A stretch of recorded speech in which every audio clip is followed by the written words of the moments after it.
함께 나눌 하나님의 말씀 사도행전 2장 1절로 13절까지 말씀입니다. 사도행전 2장 1절로 13절까지 말씀. 제가 말씀을 읽을 때 12절과 13절은 함께 읽도록 하겠습니다. 오순절날이 이미 이르매 그들이 다 같이 한 곳에 모였더니 호련히 하늘로부터 급하고 강한 바람 같은 소리가 있어 그들이 앉은 온 집에 가득하며 마치 불의 혀같이 갈라지는 것들이 그들에게 보여 각 사람 위에 하나씩 임하여 있더니 그들이 다 성령의 충만함을 받고 성령이 말하게 하심을 따라 다른 언어들로 말하기를 시작하니라. 그때 경건한 유대인들이 천하 각국으로부터 와서 예루살렘에 머물러 있더니 이 소리가 나매 큰 무리가 모여 각각 자기의 방언으로 제자들이 말하는 것을 듣고 소동하여 다 놀라 신기하게 여겨 이르되 보라, 이 말하는 사람들이 다 갈릴리 사람이 아니냐?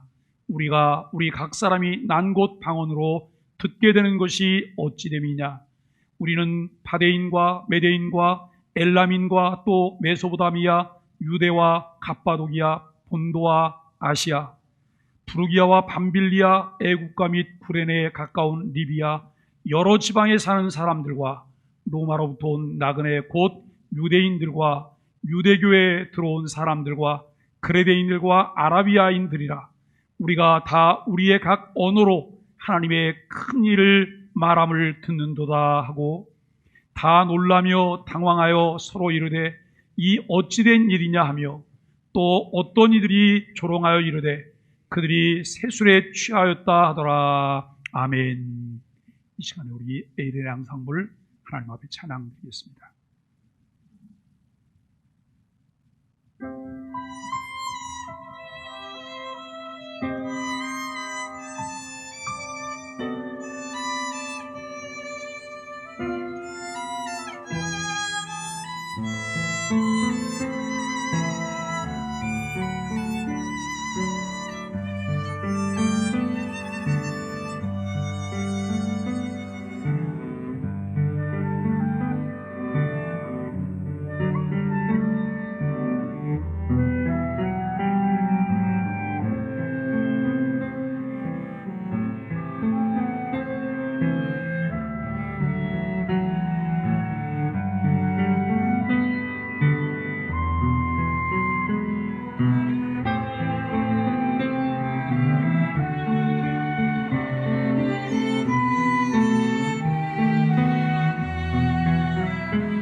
아멘. 감사합니다.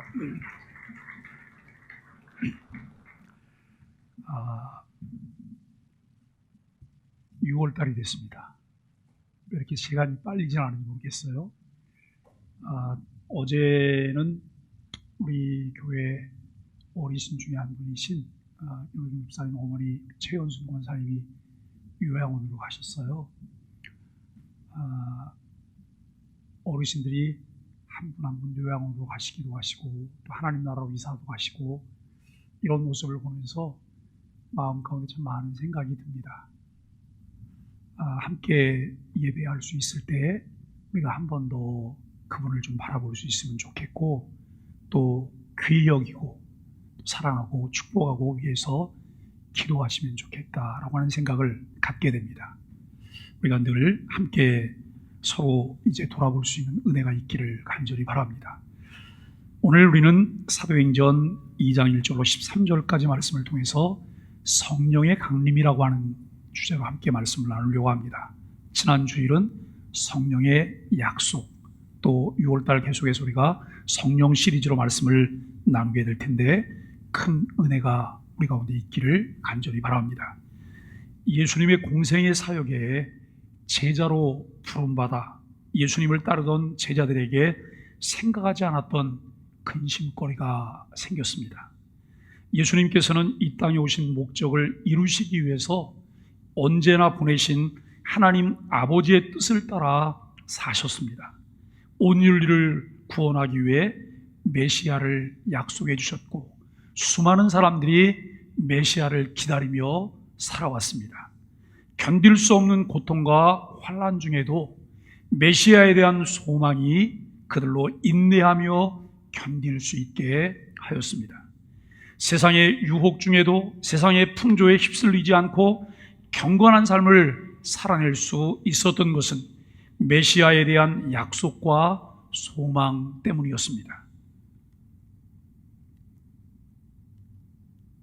자신들의 야망과 함께 예수님의 제자가 되어 따르던 제자들에게 예수님께서 십자가의 순환을 말씀하시면서 예수님께서 제자들을 떠나면 다른 보혜사가 오신다고 말씀을 하십니다. 예수님을 따르다 그런 말씀을 듣게 된 제자들은 근심하게 되었습니다. 예수님께서는 제자들을 향하여 근심하지 말고 하나님을 믿으니 또 나를 믿으라 라고 말씀을 하십니다. 근심하던 제자들을 안심시키며 예수님이 떠나셔도 고아처럼 버려두지 않으시겠다고 약속하십니다. 다른 보혜사 성령님을 보내주심으로 그 성령님과 함께 이제 하겠다고 하는 말씀을 하십니다. 십자가에 죽으시기 전에도 그리고 십자가의 죽음 후 부활하여 찾아오셔서도 성령의 약속을 분명히 하십니다. 여러분, 그런데 우리 같으면 어떨까요? 예수님을 따라다니면서 많은 기적을 보았어요. 그런데 예수님이 떠나신다고 해요. 단순히 그곳을 떠나서 다른 곳으로 이주하는 것이 아니라 죽으신다는 거예요. 십자가에 죽는다는 거예요. 그리고 십자가에 예수님이 죽고 부활할 것이라고, 그리고 예수님이 가시면 다른 보혜사가 오실 것이라고. 제자들이 얼마나 실감했을까요? 만일에 우리들에게 그런 말을 하면 우리는 얼마나 실감하며 그 얘기를 받아들일 수 있을까요? 쉽지는 않을 것 같아요. 그런데 예수님이 십자가에 죽으시고 3일 만에 부활하셨어요. 부활하신 주님이 다시 찾아오셔서 그런 말씀을 또 똑같이 하세요. 그때는 좀 어떠실까요? 그때는 좀 관심이 달라지지 않을까요? 뭐 그래? 진짜 그럴지도 몰라. 왜냐하면 예수님 십자가에 죽었잖아요. 3일 만에 다시 부활하셨거든요. 그 주님이 오셔서 똑같은 이야기를 좀 하고 계세요. 우리는 어떨까? 이런 생각을 해봅니다. 예루살렘을 떠나지 말고 내게 들은 바 아버지의 약속하신 것을 기다리라고 말씀하시죠. 내게 들은 바 아버지의 약속하신 것은 무엇이냐면 성령의 오심이에요. 성령을 보내주신다고 하는 그 약속이죠. 십자가를 지시기 전 예수님께서 성령의 약속을 주셨지만 제자들은 실감하지 못했습니다. 예수님이 잡히시고 순환당하시는 것 때문에 두려움이 있었고 낙심하며 좌절하고 있었습니다. 그러나 부활하신 후 제자들에게 다시 성령의 약속을 상기시켰을 때는 이전과는 다른 자세를 제자들이 갖게 되었습니다. 이미 십자가의 죽음과 부활을 경험하여 그들에게는 예수님에 대한 이해와 믿음이 더 크게 이루어지고 있었다고 하는 것이죠. 예수님께서 부활 승천하시고 오순절이 이르기까지 예수님의 제자들과 주를 사랑하는 사람들이 마가의 다락방에 모여 그 약속을 믿고 기다립니다. 여러분, 이 마가의 다락방에 120명의 사람들이 모였어요. 그런데 이 120명의 사람들은 핍박과 박해에도 불구하고 예수 그리스도에 대한 분명한 믿음의 고백을 가지고 모인 사람들이라고 하는 것을 우리는 주목해 보아야 할 것입니다. 그들이 할 수 있었던 것은 약속의 말씀을 주신 주님을 신뢰하며 저녁 기도에 힘쓰는 일이었습니다. 신앙은 아주 단순합니다. 믿고 신뢰함으로 행동하여 따를 것이냐, 아니면 신뢰하지 않음으로 불순종할 것이냐라고 하는 거예요. 여러분, 신앙생활에 기준이 어디 있어요? 신앙생활의 교과서가 무엇일까요? 신앙생활의 기준이나 교과서는 나나 내 감정이 아니에요. 내가 알고 있는 지식이나 그 시대의 사조들이 아니에요. 신앙의 기준과 신앙의 교과서는 하나님의 말씀이에요. 하나님이 어떻게 말씀하셨느냐, 무엇을 말씀하시느냐, 내가 그 말씀에 순종할 것이냐 불순종할 것이냐, 그것만 있는 거예요. 단순함이에요. 거기에 자꾸 이유를 대고 포장해서 뭔가 여러분 합리화하려고 하는 이런 마음들이 우리에게 있어요. 그러나 신앙생활은 그런 것이 아니에요. 내가 당신을 믿습니다. 당신을 신뢰합니다. 당신을 사랑합니다. 그렇기 때문에 당신 말씀을 따르겠습니다. 이것이 신앙이에요. 거기에 이런저런 살을 붙이면서 이유를 대요. 이것은 불순종하겠다는 말이에요. 신뢰하지 못한다는 말이죠. 예수님께서 부활하시고 승천하시기까지 40일 동안 10여 차례의 제자들을 만나시며 그들의 신앙을 북돋아 주셨고 견고하게 해 주셨어요. 왜 예수님이 십자가에 못 박혀 죽으시고 다시 살아나셔서 그냥 하늘나라로 슉 가시지 40여일 동안 계시면서 제자들을 여러 차례 만나셨을까요? 이것은 제자들의 신앙을 견고하게 만들어 주시기 위해서요. 믿음을 북돋아 주시기 위해서 그랬습니다. 그런 과정이 십자가를 지시기 전 두려워하고 낙심했던 모습에서 이제는 모여 함께 저녁 기도에 힘쓰며 약속된 성령을 기다릴 수 있는 자리에까지 이르게 되었다는 거예요. 제자들이 기다린 보혜사 성령님은 누구신가요? 성령님은 성부, 성자와 동일한 본질의 하나님이시죠. 동일한 본질을 가지신 삼위일체로서 한 하나님이시기 때문에 그 존재와 영광과 능력에 있어서 성부, 성자, 성령님이 동등하시다라고 하는 것을 생각합니다. 성령님에 대한 바른 인식은 우리로 하여금 항상 합당한 영예와 경배, 존경을 드리게 되는 거예요. 우리가 여러분 상대가 누군가를 알 때, 내 자세가 달라져요. 상대의 존재를 내가 분명하게 이해하면 달라지는 거예요. 어떤 자세를 취할 것인지, 물론 인간의 이중성일 수도 있어요. 그 상대가 어떤 사람이냐에 관계없이 그를 존중히 여기고 여러분 그에게 겸손하게 대할 뿐만 아니라 그를 늘 배려하는 이런 마음이 있어야 되겠죠. 그러나 그 상대에 대해서 내가 알 때 그에게 합당한 예우를 할 수 있다고 하는 것을 우리는 깨닫게 됩니다. 성령님께 합당한 경배와 찬양을 드리는 것, 성령님께 드리는 말씀이나 성령님에 대해 쓰는 용도에도 우리가 주의를 하게 돼요. 성령님을 마치 어떤 물건처럼 여기거나 자신이 마음대로 부릴 수 있는 종으로 여기는 우를 범해서는 안 될 것이라고 하는 거예요. 여러분, 성령이 물건이 아니잖아요. 그렇죠? 그래서 막 주고받고 하는 것 같아요. 네? 이것 아니거든요. 성령님은 하나님이세요. 성령님은 우리로 그리스도와 그의 모든 유익에 참신앙으로 참여하게 하세요. 성령님이 강림하시고 우리 안에 내주해 계실 때 그분은 우리로 하여금 그리스도와 그의 모든 유익에 참신앙으로 참여하게 하신다라고 하는 거예요. 무슨 말씀이냐면 그저 내가 판단하고 내 환경과 내 상황과 내 감정과 기분에 따라서 난 뭘 결정하려고 해요. 그런데 내 안에 와 계신 성령님은 우리에게 뭐라고 말하냐면 이렇게 말을 해요. 예, 그것은 아니야. 그것은 아니야. 그것은 네 생각이고 이렇게 결정해야 돼. 이것이 주님께서 하셨던 말씀이야. 이것이 바른 신앙이야. 이렇게 가르쳐 주시는 분이 성령님이시라라고 하는 거예요. 예수님을 통해 이루신 하나님의 구속사역, 우리들이 얻게 된 단번의 구원, 점진적 성화에 대한 모든 것을 알려주신다는 거예요. 여러분, 여기 중요한 것이 있어요. 하나님은 예수님을 통해서 구속사역을 이루셨어요. 그리고 우리들이 얻게 된 이 구원은 단번에 이루어진 거예요. 질질질질질 시간을 끌고 몇 차례에 의해서 이루어지는 게 아니에요. 이것은 내가 어떤 것을 행하고 그리고 교회 생활이 축적되고 내가 여러분 헌금을 얼마 하고 이게 축적돼서 이루어진 구원이 아니에요. 이 구원은 무엇으로요? 예수 그리스도를 주로 믿음으로, 예수 그리스도를 주로 믿음으로 단번에 이루어지는 거예요. 그리고 예수 그리스도를 주로 믿고 구원받았지만 여전히 우리는 죄의 습성들이 남아있어요. 이것을 바꾸는 것은 단번에 바꿔지는 것이 아니에요.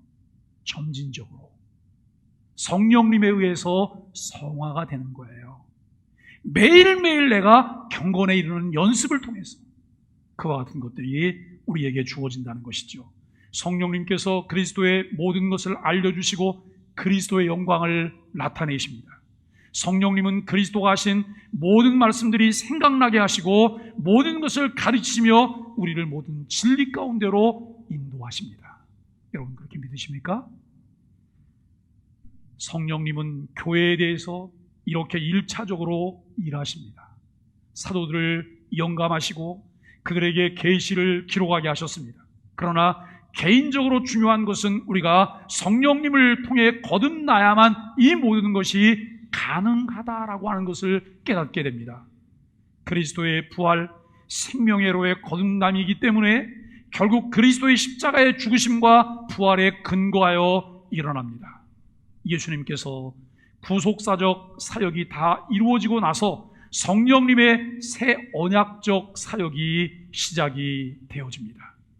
다른 보혜사 성령께서 오셔서 그리스도의 구속을 알게 하시고 이 일을 우리가 믿음으로 받아들이도록 하시는 일들이 성령님의 사역입니다.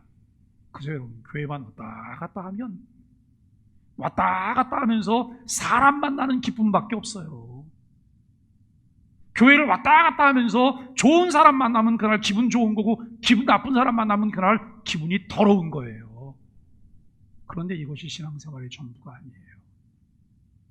하나님께서 우리를 위해서 이루신 일들을, 예수 그리스도께서 십자가의 죽으심으로 우리를 위해서 행하신 일들을, 그리고 예수님이 승천하시고 성령을 보내심으로 성령님을 통해서 오늘도 꾸준히 우리 안에서 일을 진행하시고 계신 이 일들을 우리가 알아갈 때 신앙의 깊이가 더해갈 수 있는 거예요.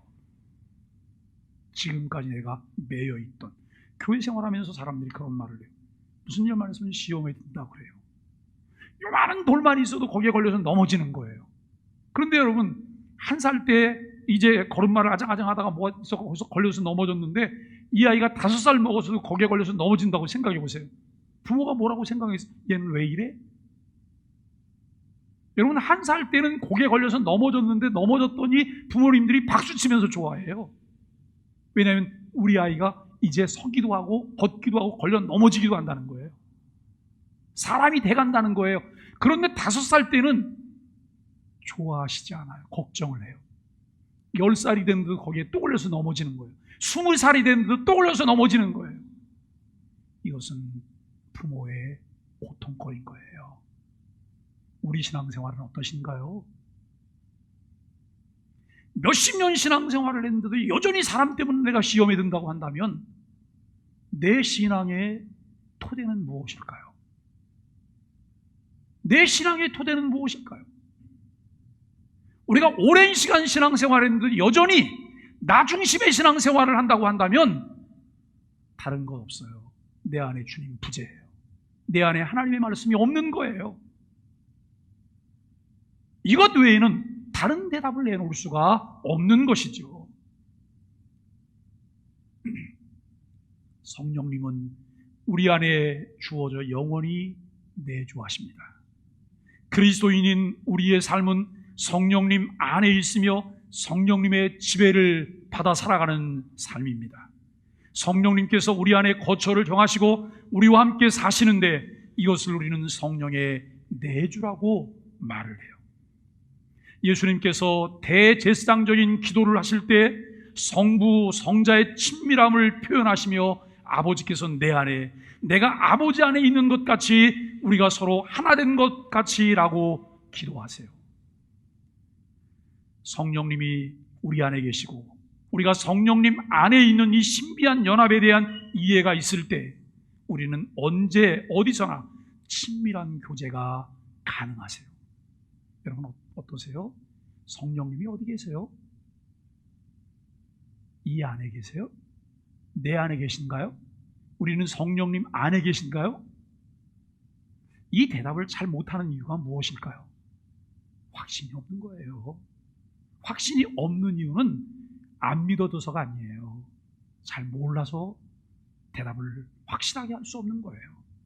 여러분 이번에 성령 시리즈를 하면서 이 부분에 대한 명확한 이해가 우리 안에 있게 되기를 바라고 확신 가운데 우리가 대답할 수 있기를 바라고 내 안에 내주에 계신 성령님을 통해서 신앙의 큰 유익을 얻게 되기를 예수 그리스도의 이름으로 간절히 축원합니다. 우리는 언제나 친밀한 교제가 가능하다는 거예요. 이와 같은 성령의 내주 그리스도와 신비로운 연합을 이해하기 시작할 때 우리는 그리스도인다운 모습으로 성숙해져 갈 수가 있어요. 신앙이 자라는 것을 우리가 느끼게 돼요. 아, 성장하고 있구나. 교회 생활에 익숙해져 가는 것이 아니에요. 교회 연조가 길어지는 것 아니에요. 신앙의 성숙이 이루어지는 것을 깨닫게 된다라고 하는 것이죠. 오래 교회 생활을 하여 교회 생활에는 익숙해져 종교 생활은 잘하지만 삶의 변화가 없어요. 신앙생활의 기쁨도 하나님께도 영광이 되지 않아요. 제가 지난 주간에 지방의 4교회를 방문하면서 목사님과 교제를 했어요. 그런데 그 교회 중에 한 교회 목사님이 이야기를 하다가 이제 그런 얘기를 했어요. 우리 이제 일행 중에 목사님 한 분이 아침마다 금식을 하세요. 같이 여행 중에 아침마다 금식을 하니 다른 사람들 밥 먹는 게 얼마나 불편해요. 그랬더니 한 지방에 있는 목사님께서, 그분 우리보다 연배가 좀 높으신 분이신데 그분이 이런 말씀을 하셨어요. 내 아내가 46년째 아침 금식을 하고 있대요. 46년째 매일 아침 금식, 대단한 거잖아요. 그런데 그 다음 말이 중요해요.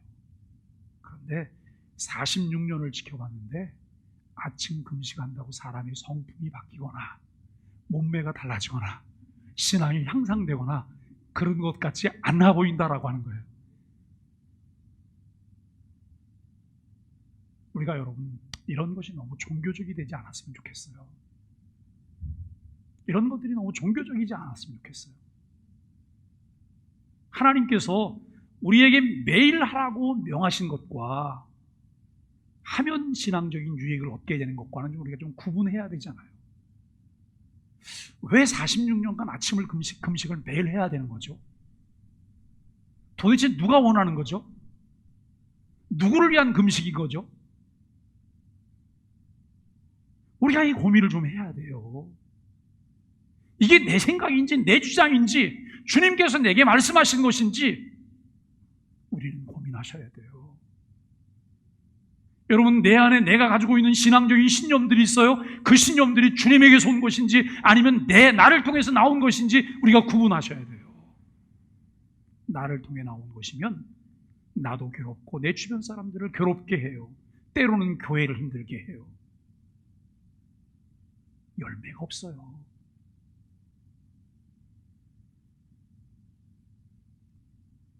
성령님과 친밀한 교제를 갖는 것을 알지 못하여 성숙이 이루어지지 않고 성화의 자리로 갈 수 없다고 한다면 이것이 얼마나 불행하게 될까요? 성령님으로 살고 성령님으로 행하는 삶이 우리에게 필요한데요, 성령께서 오셔서 우리 안에 내주에 계신다는 것을 깨닫고 난 후에 우리가 여러분 안고 있는 과제가 있어요. 성령님이 내 안에 오셨어요. 내주에 계세요. 그 후에 우리의 숙제가 있다는 거예요.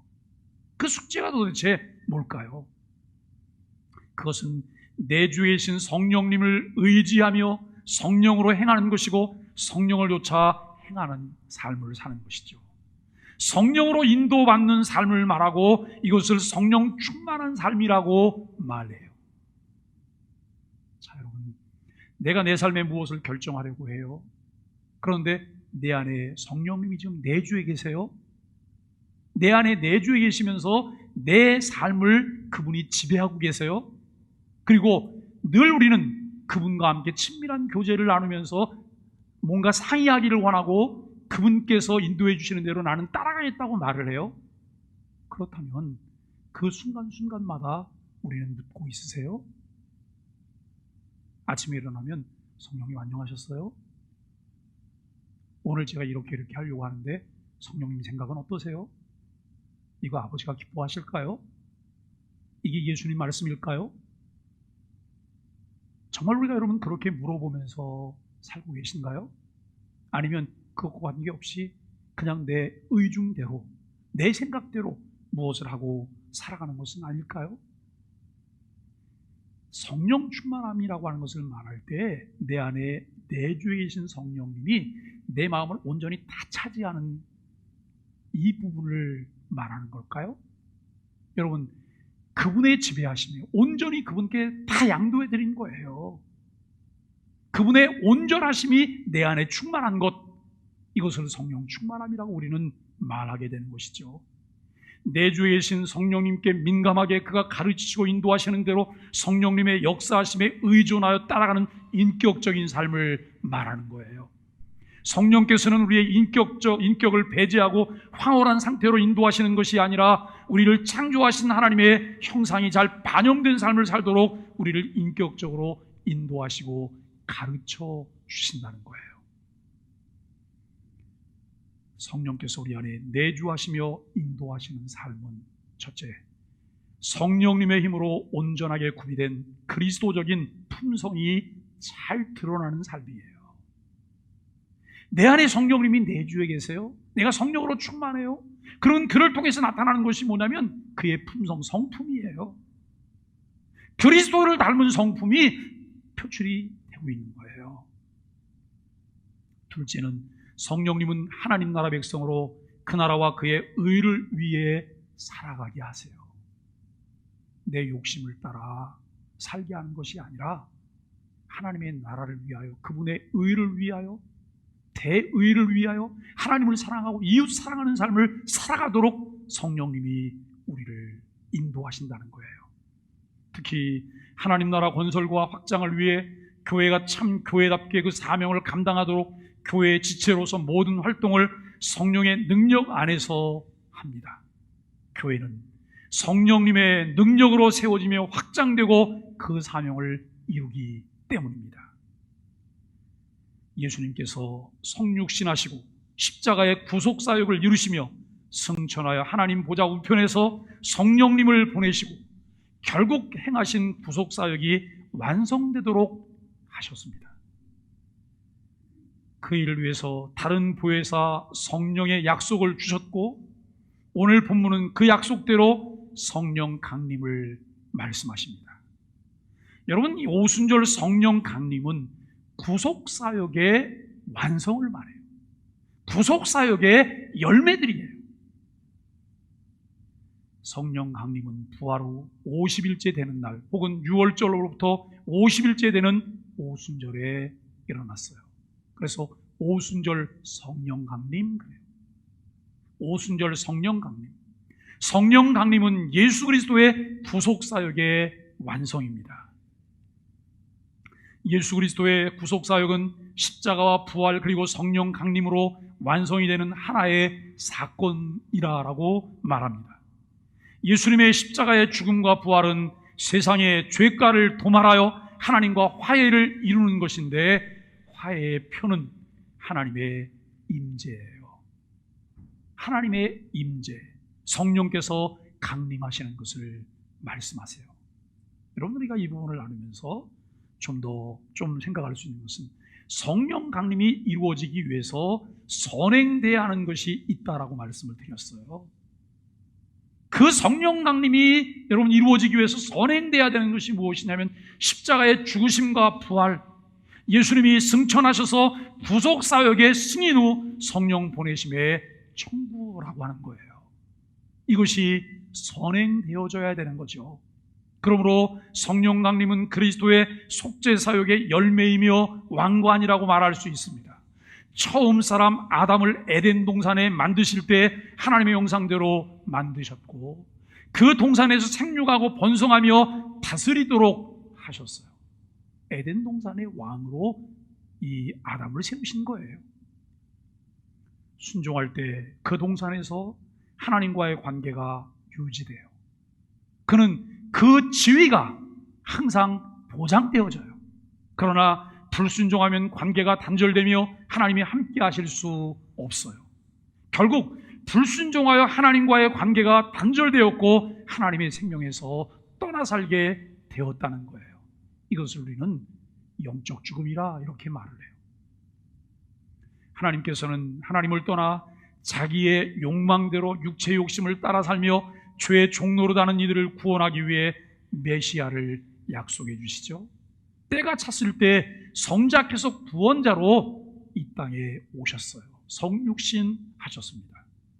성육신이나 십자가의 죽음과 부활, 승천은 단 한 번만 있는 사건들이에요. 성령께서 강림하시는 이 사건 역시 참 이해하기 어려운 사건이라고 하는 것이죠. 하나님께서 우리 육체 가운데 거주하며 일하시기 위해서 오셨어요. 인류 역사상 사람과 함께 사시기 위해 성령께서 육체 안에 오신 일이 이전에도 이후에도 다시는 없을 거예요. 자, 여러분, 하나님께서 에덴 동산에 아담과 하와가 있을 때 가끔 거기에 찾아오세요. 신방을 하세요. 아담아, 잘 있냐? 뭐하냐? 불편한 건 없냐? 하나님이 그렇게 말씀하시겠죠. 그러다가 어느 날 하나님께서 아담과 하와가 불순종함으로 그들을 에덴 동산에 내주셨어요. 그리고 하나님과 관계가 끊어졌어요. 근데 에덴 동산에서 하나님께서 아담을 찾아오실 때 아담 안에 계셨을까요? 아니에요. 아담 안에 계시지 않으셨어요. 그리고 여러분, 예수님께서 아기로 이 땅에 오셨어요. 세상을 구원하기 위해서. 그 아기로 오신, 사람의 몸을 입고 형상을 가지신 여러분 사람으로 오신, 여전히 하나님의 본질은 유지하고 있지만 참 사람이기도 하신 예수님이 이 땅에 오셨는데 우리 안에 오셨나요? 아니에요. 우리 안에 오시지 않으셨어요. 예수님이 제자들과 한 공간에 있는데 저쪽 공간에도 예수님이 계신가요? 예수님 거기 계시지 않으세요. 그런데 예수님이 가시고 성령님이 오세요. 어디에 오셨어요? 우리 안에 오셨어요. 우리 육체 안에 오셨어요. 우리와 함께 하시기 위해서. 내가 어디를 가든지 그분이 나와 함께 하심을 우리는 깨닫게 되어진다는 거예요. 그런데 이렇게 성령께서 육체 안에 오신 일이 이전에도 이후에도 다시 없을 것이라고 하는 거예요. 성령이 오심은 단 한 번이에요. 오순절 성령 강림은 단 한 번 있는 사건이라고 하는 것이죠. 이 일이 오순절에 발생하였기 때문에 오순절이 중요하고 의의를 갖는 날입니다. 성령께서 강림하실 때 큰 표적을 동반하셨습니다.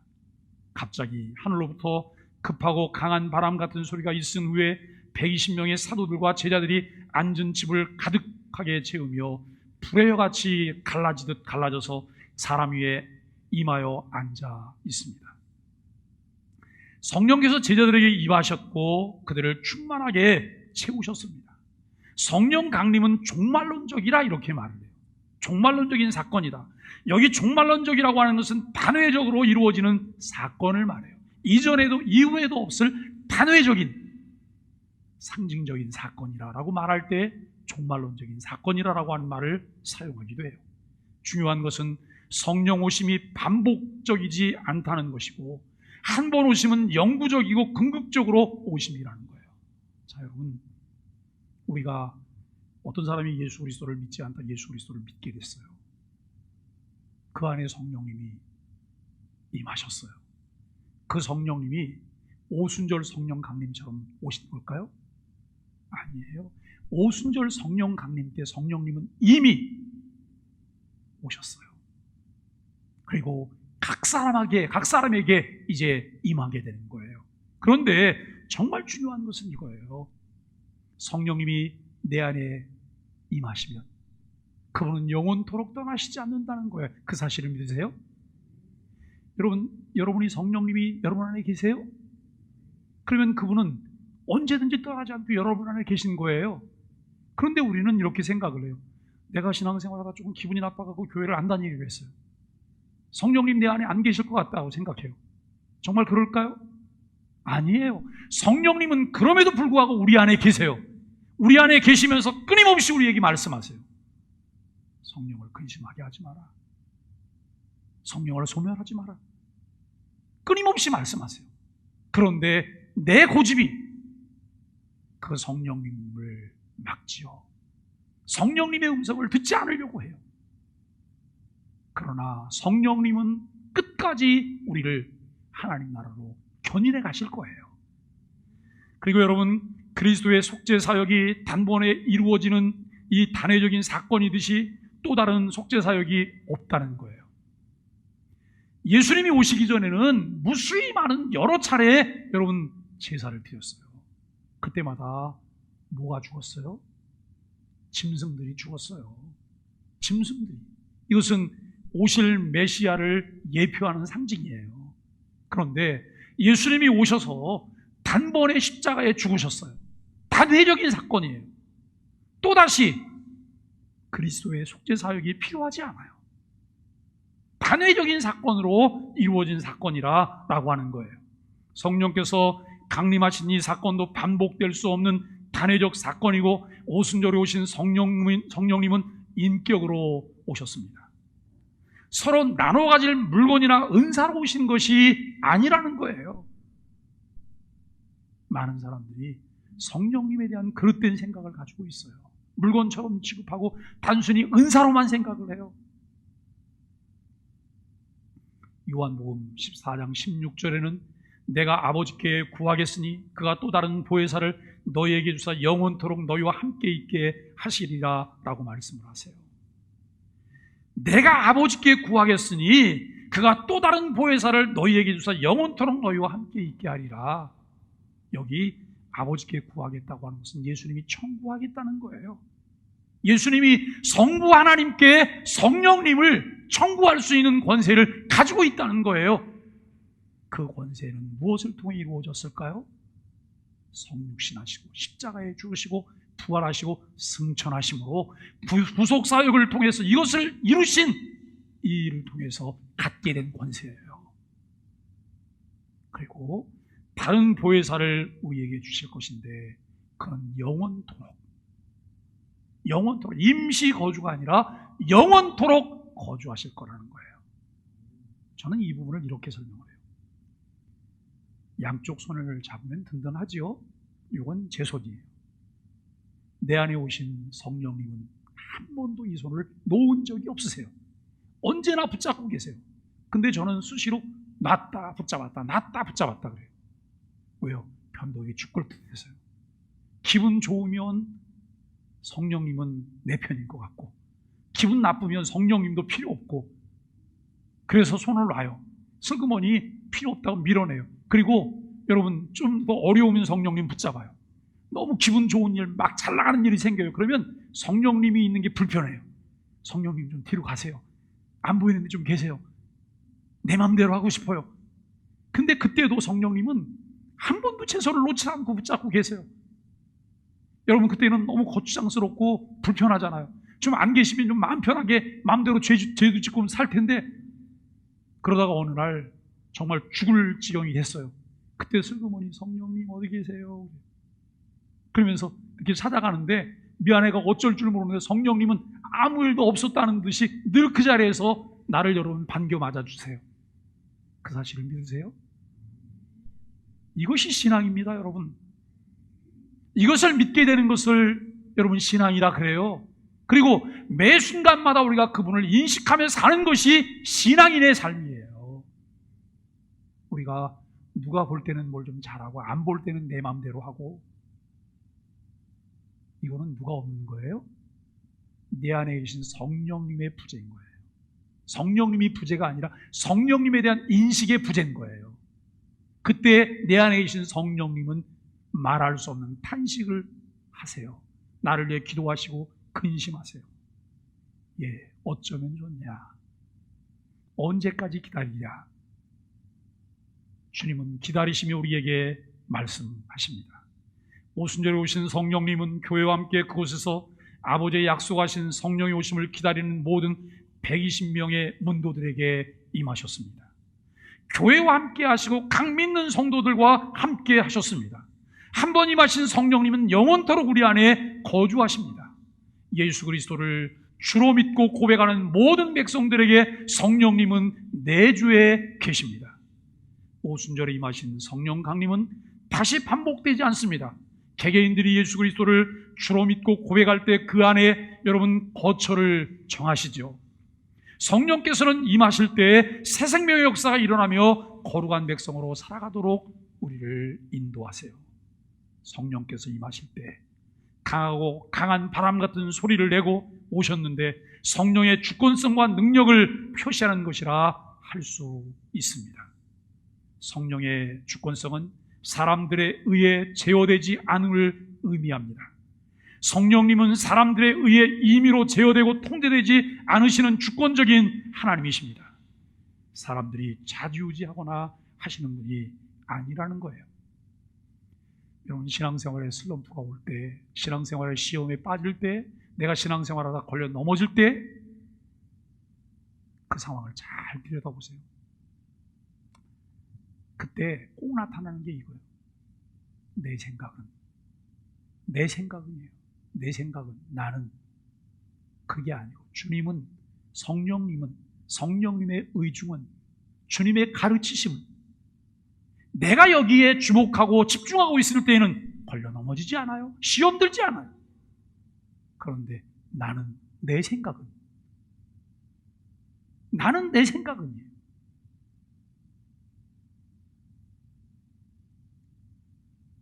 하나님의 기쁘신 뜻대로 예수님께서 말씀하신 것을 가르치십니다.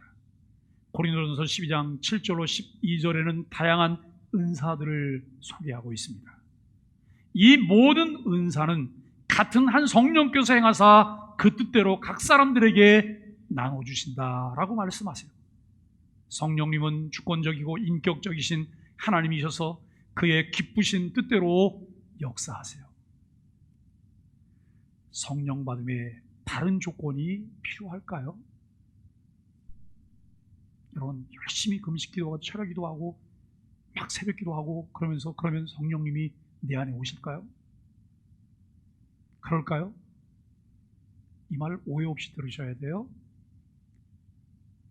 성령님 내 안에 와 계시면 내가 더 많은 시간 기도하게 되는 거 틀림없어요. 주의 뜻대로 살려고 내가 결단하고 다짐하는 거 틀림없어요. 왜냐하면 그분은 내게 오셔서 죄에 대하여, 의에 대하여, 심판에 대하여 가르쳐 주시기 때문에 내가 바른 것을 선택하게 되는 거예요.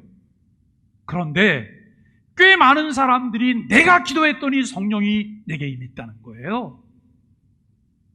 내가 철야했더니 성령이 내게 임했다는 거예요. 내가 금식했더니 성령이 내게 임했다는 거예요. 아니요. 성령의 임하심을, 성령 받는 것은 다른 조건이 없어요. 믿음으로 성령을 선물로 받는 거예요. 내가 예수 그리스도를 주로 믿을 때 내 안에 성령께서 내주에 계신 거예요. 거처를 정하신 거예요. 그 믿음 자체도 내 안에 내가 만든 내 믿음이 아니라 은혜로 주어진 하나님의 선물이죠. 우리에게 성령 받는 유일한 조건이 있다면 주 예수를 믿는 믿음 외에 아무것도 없는데 그것도 우리가 공로로 자랑할 수가 없습니다. 전적으로 하나님의 은혜의 선물이기 때문입니다. 오순절에 오신 성령님은 모든 제자들 전체인 교회와 각자 위에 충만하게 임하셨습니다. 여러분, 오늘 우리가 예수 그리스도를 주로 믿고 고백할 때 성령님 우리 안에 계신 거예요. 충만하게 오셨다는 것은 인격적 존재로서 온전하게 오셨다는 것을 말합니다. 성령 받은 그들은 성령이 말하게 하심으로 다른 언어로, 다른 방언으로 말하기를 시작했다라고 말하고 있습니다. 성령 받은 그들은 성령님을 은사처럼 생각한 것이 아니라 그들은 성령께서 임하시는 순간부터 즉각 성령의 지배 통치를 받게 되었다는 거예요. 여러분, 참 이상하잖아요. 성령께서 오순절에 강림하셨어요. 교회 위에 강림하셨어요. 각 120문도들 위에 강림하셨어요. 그리고 이 120문도들이 오순절 행사를 위해서 이제 각 지역에서 몰려온 언어가 다른 사람들 틈에 서서 그리 말하기 시작해요. 이들은 자기 언어로 말을 해요. 그런데 듣는 사람들이 무엇으로 들어요? 듣는 사람들이 자기 언어로 알아듣는 거예요. 이게 그때 성령의 역사였어요. 다중에게 복음을 말할 수 있는 기회를 성령께서 준비해 주셨고 그 일을 진행하고 계세요. 그 성령께서 각 사람 위에 충만하게 임했고 그들을 지배할 뿐만 아니라 그들을 통치하고 계셨다라고 하는 것이죠. 그래서 그들은 임의로 생각하고 행동한 것이 아니라 성령의 시키심 혹은 인도하심에 따라 살았습니다. 여러분, 좀 예배 끝나고 나면 생각을 해보세요. 나는 어떻게 하면 좀 그리스도인답게 살 수 있을까? 어떻게 하면 내 삶이 신앙생활이 될 수 있을까? 교회 생활과 신앙생활은 달라요. 신앙생활의 한 부분이 교회 생활이고 신앙생활의 한 부분이 가정생활이고 신앙생활의 한 부분이 사회생활이고 신앙생활의 한 부분이 이웃사랑이고 신앙생활의 한 부분이 여러분 여러 사람과 교제하는 나눔이에요. 나는 이 신앙생활을 어떻게 살아갈 수 있을까? 다른 방법이 없잖아요. 내 안에 가이드로 와 계신 성령님의 인도하심을 따라 예수님이 가르쳐 주셨던 말씀들을 배우고 생각나고 여러분 깨닫게 되고 인도함을 받는 삶, 이것이 신앙생활을 잘하는 삶이잖아요. 그것이 여러분 정말 하나님이 기뻐하시는 인생을 성공하는 비결이잖아요. 그런데 그 비결과 내가 생각하는 인생의 성공의 비결이 달라요. 내가 생각하는 성공의 비결은 무엇일까요? 많이에요. 많이. 뭘 많이요? 돈 많이, 명예 많이, 권세 많이. 이게 성공이라고 생각해요. 그런데 성경이 말하는 성공은 많이가 아니에요. 정도예요. 정도를 걸어가라. 정도를 걸어가라라고 우리에게 가르치십니다. 성령님은 하나님으로 사람들을 지배하시며 인도하시고 다스리십니다. 사도들은 성령의 권세와 능력 아래 놓였고 또 그의 지배를 따라 살았습니다.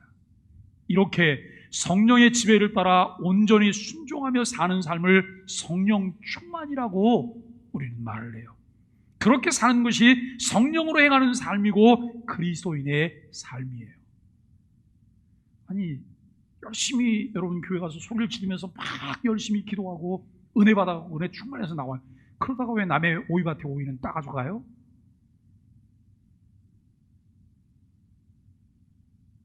여러분, 정말 내가 은혜 충만해갖고 늘르라 하면서 가다가 왜 남의 밭에 호박은 따갖고 가서 집에 가서 아침에 여러분 된장찌개 끓여서 가족들에게 나눠 먹어요? 이게 무슨 성령 충만이에요? 우리가 이해한 성령 충만이 여러분 과연 그게 옳은 거예요? 아니에요. 성령 충만은 내 안에 성령님의 생각으로 가득 채워지는 거예요. 그분의 인도하심, 그분의 가르치심, 생각나게 하심, 결단하게 하심, 이것이 성령 충만함이잖아요. 많은 사람들이 성령 충만을 황홀경에 빠지고 신비스러운 체험을 하는 것으로 착각을 하는데, 그러나 그렇지 않아요. 성령께서 오신 목적은 분명합니다. 오직 성령이 너희에게 임하시면 너희가 권능을 받고 예루살렘과 온 유대와 사마리아 땅끝까지 이르러 내 증인이 되리라라고 말씀하세요. 성령께서 오신 성령의 목적을, 이 오신 목적을 우리에게 잘 설명하고 있어요. 성령님은 예수 그리스도의 사역과 그의 인격을 증거하여 사람들을 구원하사 교회를 이루시고 하나님 나라가 되게 하시려고 오셨습니다. 주 예수 그리스도의 구원 사역을 계속하시고 그 구원을 각 사람에게 적용하기 위해 오셨다는 거예요. 우리가 사도행전에 나타나는 2장에 나타나는 모습을 보세요. 성령님이 오셔서 예수 그리스도의 인격과 사역을 증거하고 사람들이 구원받게 돼요. 이분들이 교회가 됐어요. 그 교회의 역할이 어떤 역할이었나요? 사람들이 그 모습을 보면서 하나님을 찬미하게 되고 날마다 믿는 자의 수가 더해갔어요. 왜요? 칭송받는 사람들이었기 때문이에요. 세상의 짐이 아니었어요. 세상의 빛이었고 세상의 소금이었어요. 성령님께서 우리에게 오셔서 우리를 인도하시는 곳은 그곳이에요. 그런데 우리가 여러분 성령 받았다고 말하면서 성령님과 동행하지 않아요?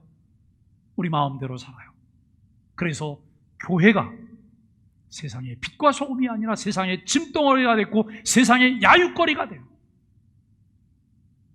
이런 것은 아니다라고 하는 생각을 갖게 됩니다. 세상을 구원하는 것은 예수 그리스도의 사역의 선포와 적용으로만 가능합니다.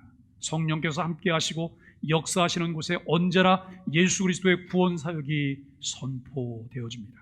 진리를 가르치고 선포하는 곳에 예수 그리스도를 주로 믿고 고백하는 사람들이 생겨나고 교회가 이루어집니다. 사도행전에 성령 오신 이후 제자들이 성령의 능력을 힘입고 복음을 전파할 때 많은 무리들이 믿고 교회가 이루어지며 하나님의 백성의 교제가 이루어졌습니다. 지금도 구원은 예수 그리스도께서 이루신 구원의 놀라운 일이 성령을 통한 증거로만 가능하다고 하는 것입니다. 사랑하는 소망의 가족 여러분, 사람으로서는 할 수 없으되 하나님으로서는 할 수 있느니라라고 말씀하세요. 요즘 세상이 너무 어렵잖아요. 교회가 생존할 수 있을까? 코로나 이후에 포스트 코로나는 어떻게 될까? 이 생각들을 많이 해요. 걱정할 필요가 없어요. 왜요? 정도를 걸어가면 돼요. 교회를 세우시고 교회를 통해서 하나님의 나라를 확장하시는 것, 이것은 하나님의 사역이에요. 성령님이 오셔서 하시는 사역이에요. 하나님은 그의 뜻대로 살기를 원하고 순종하는 사람들을 통해 하나님은 마침내 그 일을 이루실 거예요. 이것은 보장되어진 길이에요. 우리 사람들이 지나치게 염려하며 근심하고 걱정을 해요. 그 염려하고 근심하고 걱정하는 시간에 주님은 우리에게 이렇게 말씀하세요. 아무것도 염려하지 마라 그래요. 오직 기도와 간구로 너희 구할 것을 감사함으로 하나님께 아뢰라. 그리하면 모든 지각에 뛰어난 하나님의 은혜와 평강이 너희 마음과 생각을 지키시리라. 성령님이 하실 수 있는 일이잖아요. 그렇게 믿고 따라갈 수 있게 되기를 바랍니다. 한 영혼을 사랑하셔서 독생자 예수 그리스도를 대속물로 주시고 그 놀라운 은혜를 깨닫고 구원받은 하나님의 자녀로 살게 하시려고 우리 안에 거처를 정하신 성령님께서 내주에 계십니다. 성령님을 의지하며 한 영혼을 사랑할 수 있기를 바랍니다. 그들에게 구원의 소식을 듣게 하고 그들도 하나님의 자녀의 권세를 입도록 해야 합니다. 말씀을 듣는 모든 이들에게 주님의 은혜가 있게 되기를 예수 그리스도의 이름으로 간절히 축복합니다.